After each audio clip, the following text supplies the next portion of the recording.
Capítulo 20. De la jamás vista ni oída aventura que con más poco peligro fue acabada de famoso caballero en el mundo, como la que acabó el valeroso Don Quijote de la Mancha.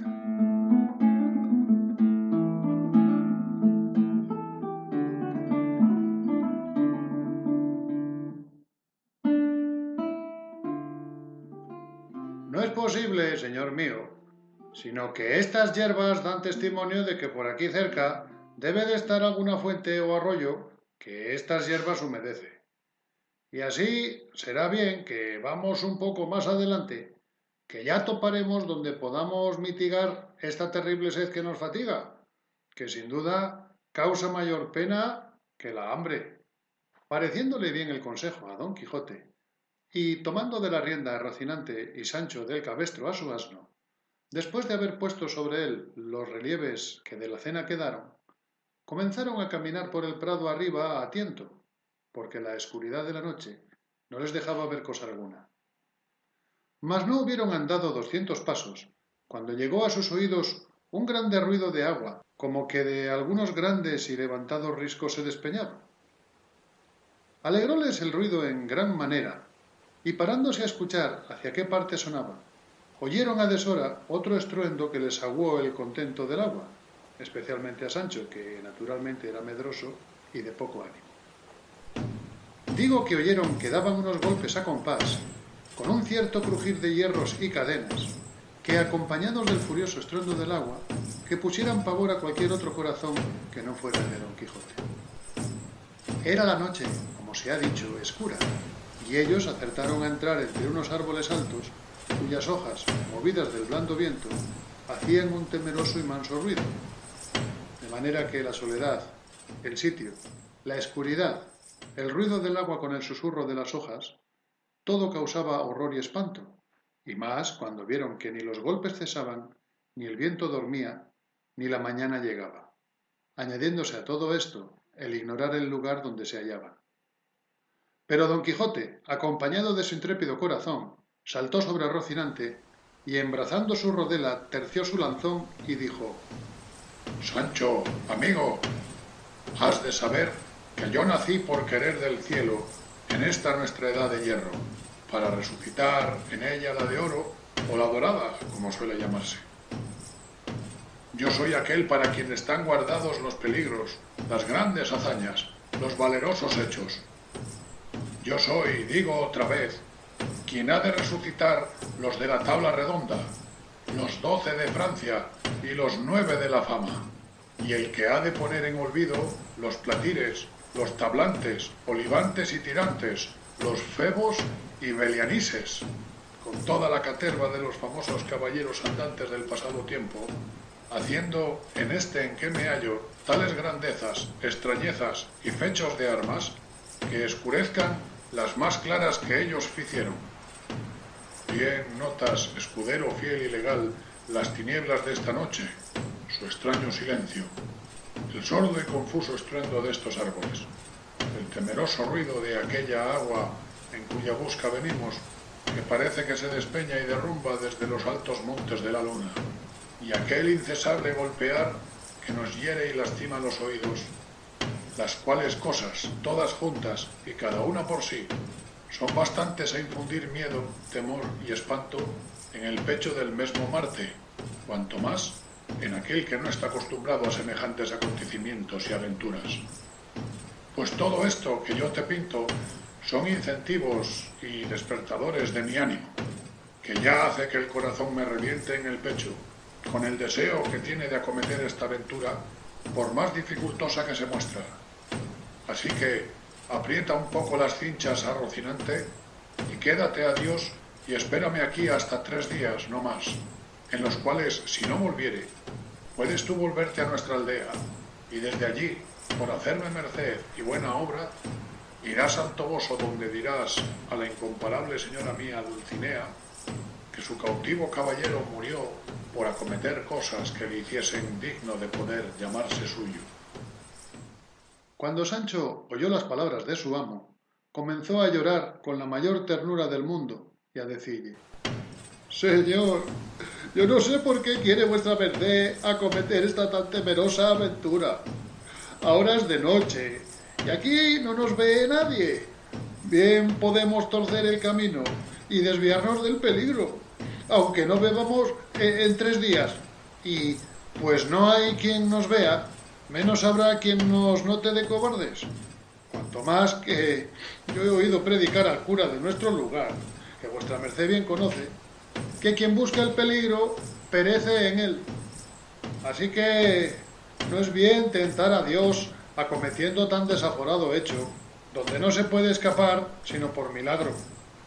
Y basta los que ha hecho el cielo con vuestra merced en librarle de ser manteado como yo lo fui, y en sacarle vencedor, libre y salvo de entre tantos enemigos como acompañaban al difunto.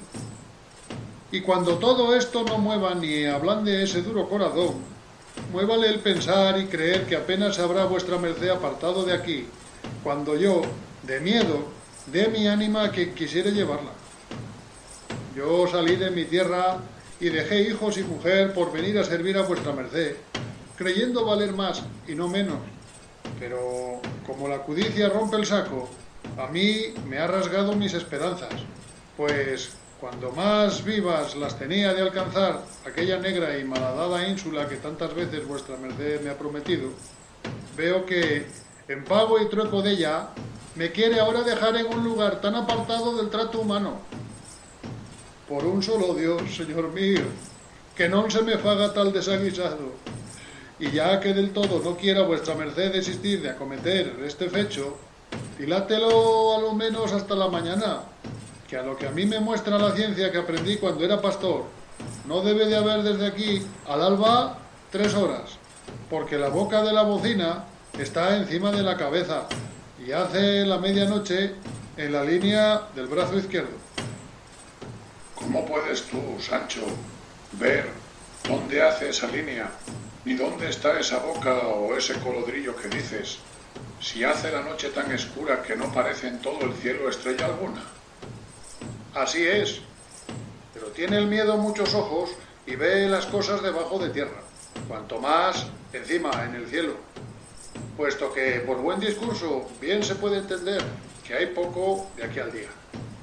Falte lo que faltare, que no se ha de decir por mí, ahora ni en ningún tiempo, que lágrimas y ruegos me apartaron de hacer lo que debía a estilo de caballero. Y así te ruego, Sancho, que calles, que Dios, que me ha puesto en corazón de acometer ahora esta tan no vista y tan temerosa aventura, tendrá cuidado de mirar por mi salud y de consolar tu tristeza. Lo que has de hacer es apretar bien las cinchas a Rocinante y quedarte aquí, que yo daré la vuelta presto, o vivo o muerto. Viendo pues Sancho la última resolución de su amo, y cuán poco valían con él sus lágrimas, consejos y ruegos, determinó de aprovecharse de su industria y hacerle esperar hasta el día si pudiese.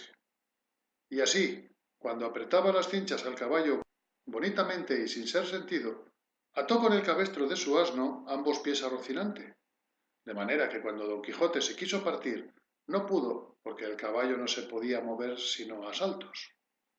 Viendo Sancho Panza el buen suceso de su embuste, dijo: «Ea, señor, que el cielo, conmovido de mis lágrimas y plegarias, ha ordenado que no se pueda mover Rocinante. Y si vos queréis porfiar y espolear y dalle, será enojar a la fortuna y dar coces, como quien dicen, contra el aguijón». Desesperábase con esto don Quijote, y por más que ponía las piernas al caballo, menos le podía mover. Y sin caer en la cuenta de la ligadura, tuvo por bien de sosegarse y esperar, o a que amaneciese, o a que Rocinante se menease, creyendo sin duda que aquello venía de otra parte que de la industria de Sancho. Y así le dijo: «Pues así es, Sancho, que Rocinante no puede moverse. Yo soy contento de esperar a que ría el alba, aunque yo llore lo que ella tardare en venir». «No hay que llorar, que yo entretendré a vuestra merced contando cuentos desde aquí al día, si ya no es que se quiere apear y echarse a dormir un poco sobre la verde hierba, a uso de caballeros andantes, para hallarse más descansado cuando llegue el día y punto de acometer esta tan desemejable aventura que le espera». ¿A qué llamas apear o a qué dormir? ¿Soy yo, por ventura, de aquellos caballeros que toman reposo en los peligros? Duerme tú, que naciste para dormir, o haz lo que quisieres, que yo haré lo que viene, que más viene con mi pretensión. No se enoje vuestra merced, señor mío, que no lo dije por tanto. Y llegándose a él puso la una mano en el arzón delantero y la otra en el otro, de modo que quedó abrazado con el muslo izquierdo de su amo, sin osarse apartar de él un dedo. Tal era el miedo que tenía a los golpes que todavía alternativamente sonaban. Díjole don Quijote que contase algún cuento para entretenerle, como se lo había prometido, a lo que Sancho dijo que sí hiciera si le dejara el temor de lo que oía. Pero con todo eso, yo me esforzaré a decir una historia que, si la acierto a contar y no me van a la mano, es la mejor de las historias. Y estéme vuestra merced atento, que ya comienzo. Érase que se era el bien que viniere para todos y el mal para quien lo fuera a buscar. Y advierta vuestra merced, señor mío, que el principio que los antiguos dieron a sus consejas no fue así como quiera, que fue una sentencia de Catón Zonzorino, romano, que dice: y el mal para quien le fuera a buscar, que viene aquí como anilla al dedo para que vuestra merced se esté quedo y no vaya a buscar el mal a ninguna parte, sino que nos volvamos por otro camino, pues nadie nos fuerza a que sigamos donde tantos miedos nos sobresaltan. Sigue tu cuento, Sancho, y del camino que hemos de seguir, déjame a mí el cuidado. Digo, pues, que en un lugar de Extremadura había un pastor cabrerizo, quiero decir que guardaba cabras, el cual pastor o cabrerizo, como digo en mi cuento, se llamaba Lope Ruiz. Y este Lope Ruiz andaba enamorado de una pastora que se llamaba Torralba, la cual pastora llamada Torralba era hija de un ganadero rico, y este ganadero rico... Si de esa manera cuentas tu cuento, Sancho, repitiendo 2 veces lo que vas diciendo, no acabarás en 2 días. Dilo seguidamente y cuéntalo como hombre de entendimiento, y si no, no digas nada. De la misma manera que yo lo cuento, se cuentan en mi tierra todas las consejas, y yo no sé contarlo de otra, ni es bien que vuestra merced me pida que haga usos nuevos. Di como quisieres, que pues la suerte quiere que no pueda dejar de escucharte. Prosigue. Así que, señor mío, déme ánima, que como ya tengo dicho, este pastor andaba enamorado de Torralba, la pastora, que era una moza rolliza zahareña y tiraba algo a hombruna, porque tenía unos pocos de bigotes que parece que ahora la veo. Luego, ¿conocístela tú? No la conocí yo, pero quien me contó este cuento me dijo que era tan cierto y verdadero que podía bien, cuando lo contase a otro, afirmar y jurar que lo había visto todo. Así que, yendo días y viniendo días, el diablo, que no duerme y que todo lo añasca, hizo de manera que el amor que el pastor tenía a la pastora se volviese en homecillo y mala voluntad. Y la causa fue, según malas lenguas, una cierta cantidad de celillos que ella le dio, tales que pasaban de la raya y llegaban al vedado. Y fue tanto lo que el pastor la aborreció de allí adelante, que por no verla más, se quiso ausentar de aquella tierra e irse donde sus ojos no la viesen jamás. La Torralba, que se vio desdeñada del Lope, luego le quiso bien, más que nunca le había querido. Esa es natural condición de mujeres, desdeñar a quien las quiere y amar a quien las aborrece.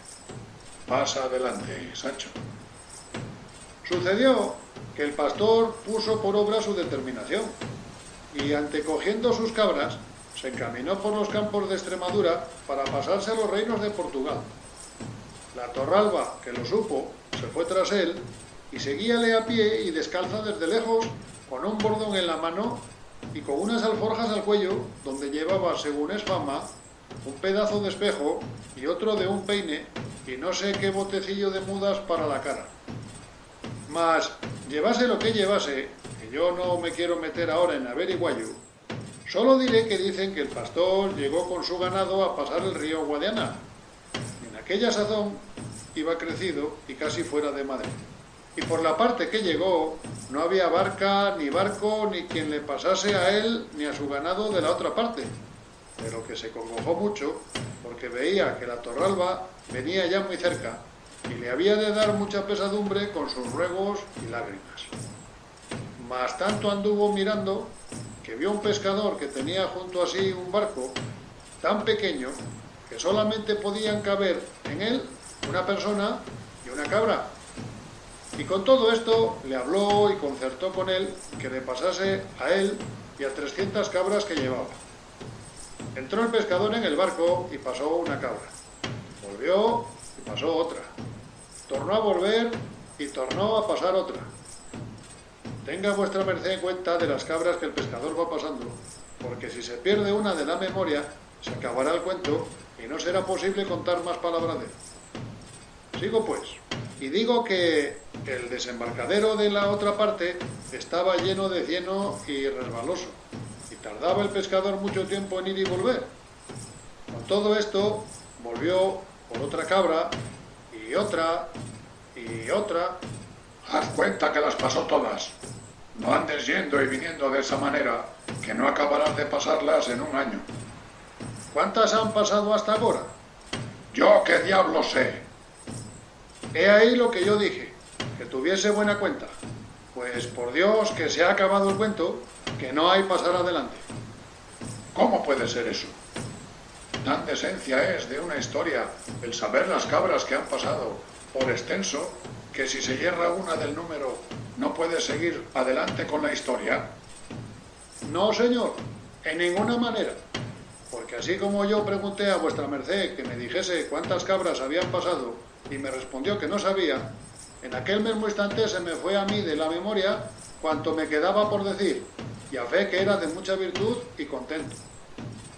De modo que ya la historia es acabada. Tan acabada es como mi madre. Dígote de verdad que tú has contado una de las más nuevas consejas, cuento de historia, que nadie pudo pensar en el mundo, y que tal modo de contarla ni dejarla jamás se podrá ver ni habrá visto en toda la vida, aunque no esperaba yo otra cosa de tu buen discurso. Mas no me maravillo, pues quizá estos golpes que no cesan te deben de tener turbado el entendimiento. Todo puede ser, mas yo sé que en lo de mi cuento no hay más que decir, que allí se acaba o comienza el hierro de la cuenta del pasaje de las cabras. Acabe enhorabuena donde quisiere y veamos si se puede mover Rocinante. Tornóle a poner las piernas y él tornó a dar saltos y a estarse quedo, tanto estaba de bien atado. En esto parece ser o que el frío de la mañana que ya venía, o que Sancho hubiese cenado algunas cosas lenitivas, o que fuese cosa natural, que es lo que más se debe creer, a él le vino en voluntad y deseo de hacer lo que otro no pudiera hacer por él. Mas era tanto el miedo que había entrado en su corazón, que no osaba apartarse un negro de uña de su amo, pues pensar de no hacer lo que tenía gana tampoco era posible. Y así, lo que hizo por bien de paz fue soltar la mano derecha que tenía asida al arzón trasero, con la cual, bonitamente y sin rumor alguno, se soltó la lazada corrediza con que los calzones se sostenían, sin ayuda de otra alguna. Y en quitándosela, dieron luego abajo y se le quedaron como grillos. Tras esto, alzó la camisa lo mejor que pudo y echó al aire entrambas posaderas, que no eran muy pequeñas. Hecho esto, que él pensó que era lo más que tenía que hacer para salir de aquel terrible aprieto y angustia, le sobrevino otra mayor, que fue que le pareció que no podía mudarse sin hacer estrépito y ruido, y comenzó a apretar los dientes y a encoger los hombros, recogiendo en sí el aliento todo cuanto podía. Pero con todas estas diligencias fue tan desdichado que al cabo vino a hacer un poco de ruido, bien diferente de aquel que a él le ponía tanto miedo. Oyólo Don Quijote y dijo: ¿Qué rumor es ese, Sancho? No sé, señor. Alguna cosa nueva debe de ser, que las aventuras y desventuras nunca comienzan por poco. Tomó otra vez a probar ventura, y sucedióle tan bien que, sin más ruido ni alboroto que el pasado, se halló libre de la carga que tanta pesadumbre le había dado. Mas, Como Don Quijote tenía el sentido del olfato tan vivo como el de los oídos, y Sancho estaba tan junto y cosido con él que casi por línea recta subían los vapores hacia arriba, no se pudo excusar de que algunos no llegasen a sus narices, y apenas hubieron llegado, cuando él fue al socorro apretándolas entre los dos dedos, y con tono algo gangoso dijo: Paréceme, Sancho, que tienes mucho miedo. Sí tengo, mas ¿en qué lo echa de ver vuestra merced ahora más que nunca? En que ahora más que nunca hueles, y no a ámbar. Bien podrá ser, mas yo no tengo la culpa, sino vuestra merced, que me trae a deshoras y por estos no acostumbrados pasos. Retírate 3 o 4 allá, amigo, y desde aquí adelante ten más cuenta con tu persona y con lo que debes a la mía, que la mucha conversación que tengo contigo ha engendrado este menosprecio. Apostaré que piensa vuestra merced que yo he hecho de mi persona alguna cosa que no deba. Peor es meneallo, amigo Sancho. En estos coloquios y otros semejantes pasaron la noche amo y mozo. Mas viendo Sancho que a más andar se venía la mañana, con mucho tiento desligó a Rocinante y se ató los calzones. Como Rocinante se vio libre, aunque él de suyo no era nada brioso, parece ser que se resintió y comenzó a dar manotadas porque corbetas, con perdón suyo, no las sabía hacer. Viendo pues Don Quijote que ya Rocinante se movía, lo tuvo a buena señal y creyó que lo era de que acometiese aquella temerosa aventura. Acabó en esto de descubrirse el alba y de parecer distintamente las cosas, y vio Don Quijote que estaba entre unos árboles altos, que ellos eran castaños, que hacen la sombra muy escura. Sintió también que el golpear no cesaba, pero no vio quién lo podía causar, y así, sin más detenerse, hizo sentir las espuelas a Rocinante, y tornando a despedirse de Sancho, le mandó que allí le guardase 3 días a lo más largo, como ya otra vez se lo había dicho, y que si al cabo de ellos no hubiese vuelto, tuviese por cierto que Dios había sido servido de que en aquella peligrosa aventura se le acabasen sus días.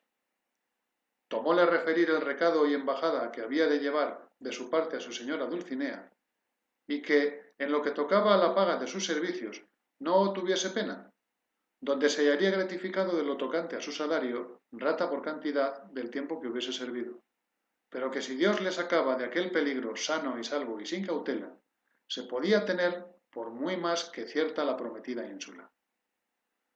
De nuevo tornó a llorar Sancho, oyendo de nuevo las lastimeras razones de su buen señor, y determinó de no dejarle hasta el último tránsito y fin de aquel negocio. De estas lágrimas y determinación tan honrada de Sancho Panza, saca el autor de esta historia que debía de ser bien nacido, y por lo menos cristiano viejo, cuyo sentimiento estremeció algo a su amo, pero no tanto que mostrase flaqueza alguna. Antes, disimulando lo mejor que pudo, comenzó a caminar hacia la parte por donde le pareció que el ruido del agua y el golpear venía. Seguíale Sancho a pie, llevando como tenía de costumbre del cabestro a su jumento, perpetuo compañero de sus prósperas y adversas fortunas. Y habiendo andado una buena pieza por entre aquellos castaños y árboles sombríos, dieron en un pradecillo que al pie de unas altas peñas se hacía, de las cuales se precipitaba un grandísimo golpe de agua. Al pie de las peñas estaban unas casas mal hechas que más parecían ruinas de edificios que casas, entre las cuales advirtieron que salía el ruido y estruendo de aquel golpear que aún no cesaba. Alborotóse Rocinante con el estruendo del agua y de los golpes, y sosegándole Don Quijote se fue llegando poco a poco a las casas, encomendándose de todo corazón a su señora, suplicándole que en aquella temerosa jornada y empresa le favoreciese, y de camino se encomendaba también a Dios que no le olvidase. No se le quitaba Sancho del lado, el cual alargaba cuanto podía el cuello y la vista por entre las piernas de Rocinante, por ver si vería ya a lo que tan suspenso y medroso le tenía. Otros 100 pasos serían los que anduvieron, cuando al doblar de una punta pareció descubierta y patente la misma causa, sin que pudiese ser otra, de aquel horrísono y para ellos espantable ruido, que tan suspensos y medrosos toda la noche los había tenido. Y eran, si no lo has, oh lector, por pesadumbre y enojo, 6 mazos de batán que con sus alternativos golpes aquel estruendo formaban. Cuando Don Quijote vio lo que era, Enmudeció y pasmóse de arriba a abajo. Miróle Sancho y vio que tenía la cabeza inclinada sobre el pecho con muestras de estar corrido. Miró también don Quijote a Sancho y viole que tenía los carrillos hinchados y la boca llena de risa, con evidentes señales de querer reventar con ella, y no pudo su melancolía tanto con él que, a la vista de Sancho, pudiese dejar de reírse. Y como vio Sancho que su amo había comenzado, soltó la presa de manera que tuvo necesidad de apretarse las ijadas con los puños por no reventarle.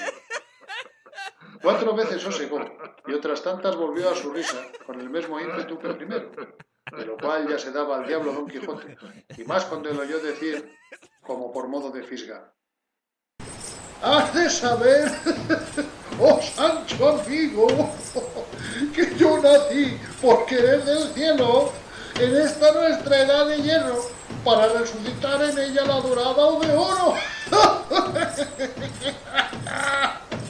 Yo soy aquel para quien están guardados los peligros, las hazañas grandes, los valerosos fechos. Y por aquí fue repitiendo todas o las más razones que don Quijote dijo la vez primera que oyeron los numerosos golpes.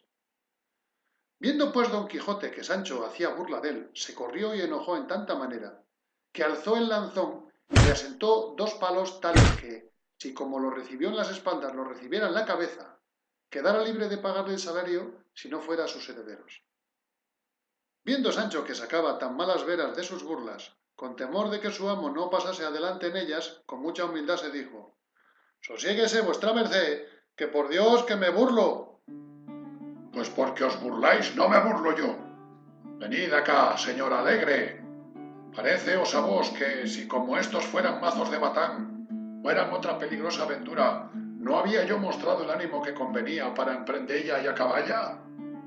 Estoy yo obligado a dicha, siendo como soy caballero, a conocer y distinguir los sones y saber cuáles son de batán, ¿o no?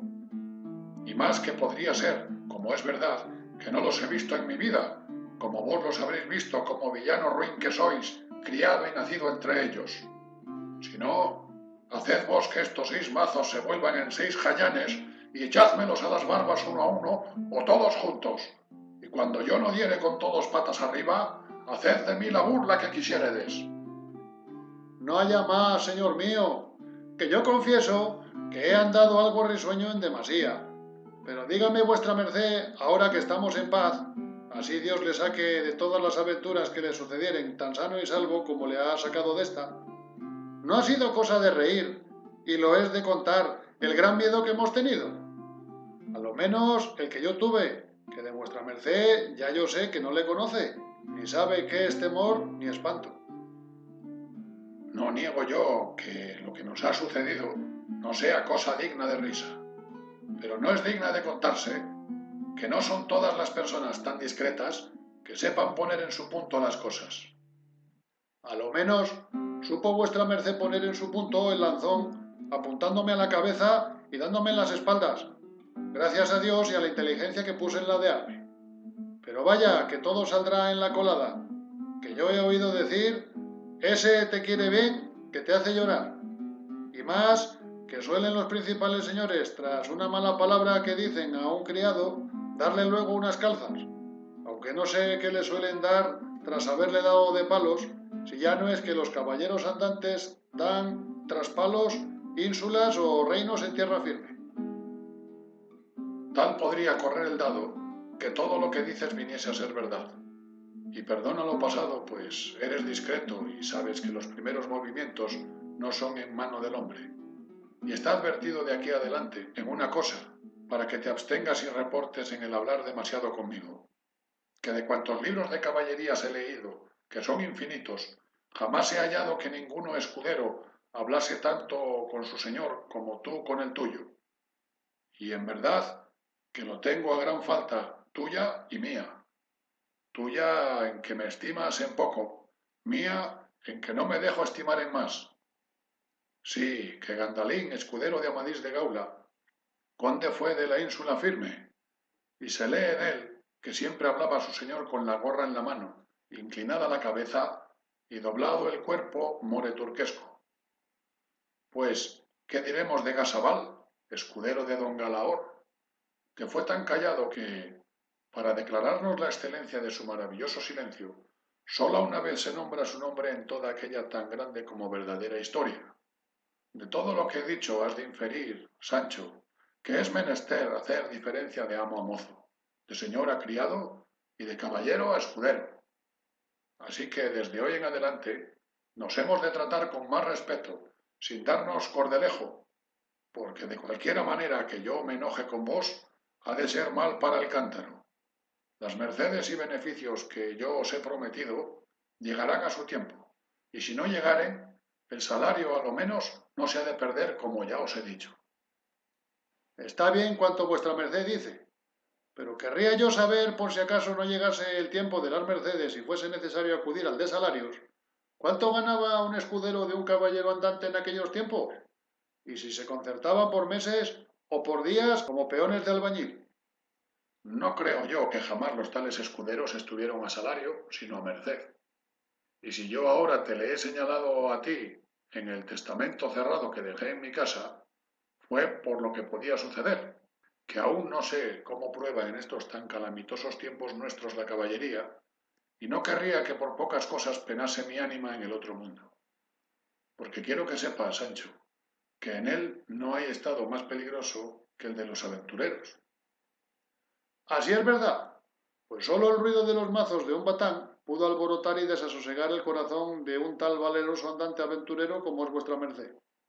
Más bien puede estar seguro que de aquí en adelante no despliegue mis labios para hacer donaire de las cosas de vuestra merced, si no fuere para honrarle, como a mi amo y señor natural. De esa manera vivirás sobre la faz de la tierra, porque después que a los padres, a los amos se ha de respetar como si lo fuesen.